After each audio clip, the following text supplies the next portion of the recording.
YouTube, Facebook అభిమానులందరికీ నా నమస్సుమాంజలి. నేను కాశీ, అయోధ్య అన్నీ తిరిగి రావడం వల్ల కొద్దిగా ఆరోగ్యం బాలేదు. అయితే ఈ మధ్యన మీ అభిమానంతో, మీ ఆశీస్సులతో మళ్ళీ మీ ముందుకొచ్చి వీడియో చేస్తున్నాను. ముఖ్యంగా చెప్పేదేంటంటే, మీరు చాలామంది కాశీ గురించి యూట్యూబ్‌లోనే చూశారు. ఎలాగెళ్ళాలి, ఎలా రావాలి, ఎంత అయింది, ఏటయిందని. నేను చేసినవన్నీ మాత్రం చెప్తాను. ఫస్ట్ ఆఫ్ ఆల్ కాశీ ఎళ్ళోళ్ళందరికీ ఫస్ట్ రైల్వే స్టేషన్‌లో దిగి, అక్కడి నుంచి ఆటో పట్టుకొని తిన్నగా కాశీకి 20 కిలోమీటర్లు ఉన్న సర్వవేద మందిరం తెలుగులో, అదే ఇంగ్లీష్లో అంటే మెడిటేషన్ సెంటర్. దాన్ని కంపల్సరీ విజిట్ చేయండి. చాలా బాగుంది. నేను ఈ వీడియోలో దాని గురించి కూడా నేను చూపిస్తాను. ఈ రూమ్ తీసుకున్నాను. అయితే నేను పడ్డ బాధ మీరు పడకూడదని ఈరోజు చెప్తున్నాను. సైకిల్ బాబా ఆశ్రమంలోనే భోజనం, టిఫిను నిజంగా బాగా పెడుతున్నారు. మీరు కూడా సైకిల్ బాబాని విజిట్ చేసి మీకు తోచినంత సాయం చేయండి. మన ఈశ్వరుడి కోవిలికి వెళ్ళడానికి 2 కిలోమీటర్లు కానీ 3 కిలోమీటర్లు కానీ నడాలి. అలాగే భైరవస్వామి గుడికి వెళ్ళాలి, ఓ 2 కిలోమీటర్లు నడాలి. దానివల్ల పెద్దలు, పిల్లలు, మధ్య వయసులో చాలా ఇబ్బంది పడుతున్నారు. కాళ్ళు, చేతులు, పీకులు ఆయాసం కూడా వస్తుంది. అయితే ఈ బాధలు పడలేక ఆటో, రిక్షా మాట్లాడితే 300 తక్కువ తీసుకోవట్లేదు. మెయిన్ ప్రాబ్లం ఏంటంటే ఉదయం 7 గంటల నుంచి సాయంత్రం 6, 7 వరకు సైకిల్ కానీ, రిక్షా కానీ, ఆటో కానీ ఎలా చేయరు. దానివల్ల చాలా ఇబ్బంది పడుతున్నాం. ఆ తరువాత మీరు కాశీలోని అన్నపూర్ణ దేవి గుళ్ళో కూడా భోజనం, టిఫిను పెడుతున్నారు.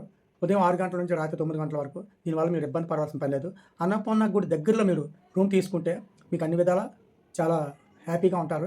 గుడి దగ్గరే, భోజనం దగ్గరే, అన్ని దగ్గరే. అలాగే ఇంకోటి, అక్కడ ఒక ప్రాడక్ట్ జరుగుతుంది.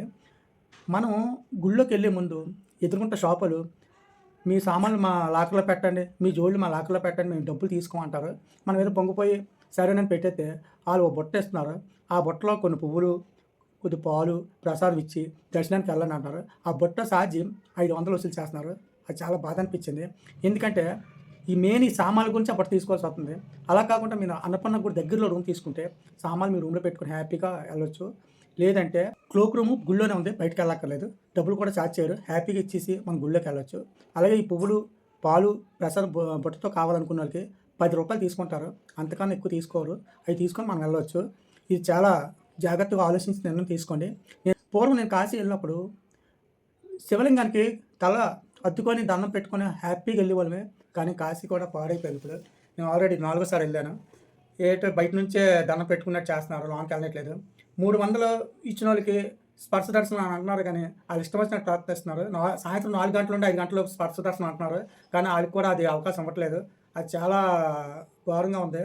నాకే బాధ అనిపించింది. రేపు మళ్ళీ ఇంకొక వీడియోతో మీకు కలుస్తాను. ఇట్లు మీ రవి.